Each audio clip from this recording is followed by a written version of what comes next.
maybe today will be constructive. This is all about criminal justice. This is about police reform. This is about safety. You happen to be from a family of police officers. As you are embarking on all of this reform, how does your family take it? Well, thank you for asking. It is a solemn day, and we will hear from Mr. Floyd's brother to talk about the tragedies of institutional and individual as it was brought to the Floyd family. They're first and foremost in my mind. But yes, just like any police family member, I think about my brothers and their safety every day. And there are a lot of good cops in America.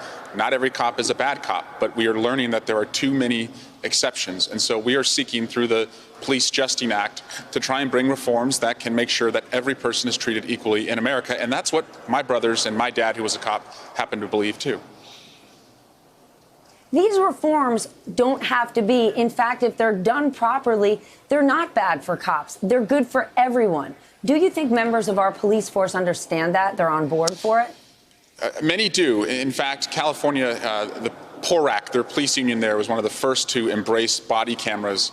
And my brothers told me that, look, it keeps me safe and it helps me not to have to deal with some of the nonsense complaints that are filed against me because we can litigate them more quickly. But it also provides accountability and transparency in the community. What was so disturbing about Mr. Floyd's murder was when you look at the police statement that was put out by the Minneapolis police, it is night and day from what actually happened on the ground. And that's why I think having body cameras, not just on the officers, but in the cars, so that we don't have to count on the off chance that a citizen is somebody who is an on-the-ground account.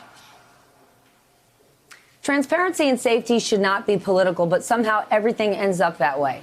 What are your Republicans, if anything, colleagues telling you? Is there common ground?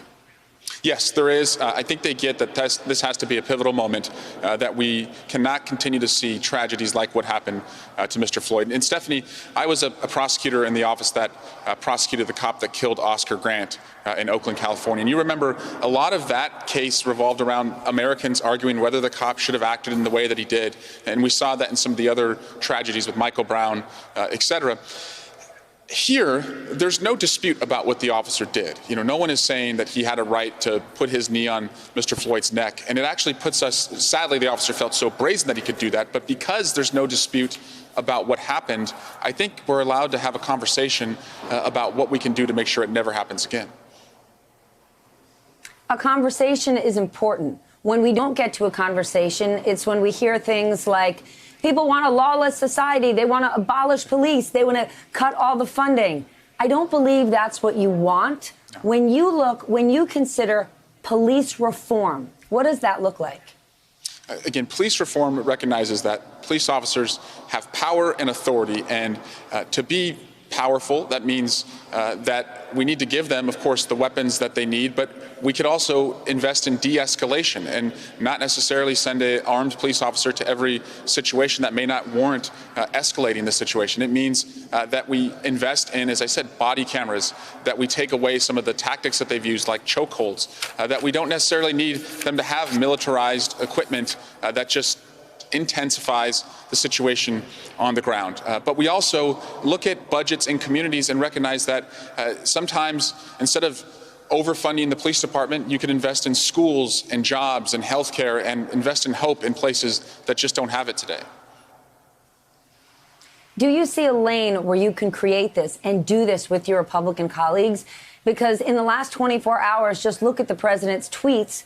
He's making this as though he's the law and order guy, and it's law and order versus lawlessness. And what you and I have just discussed is the antithesis of lawlessness. It's thoughtful lawmaking.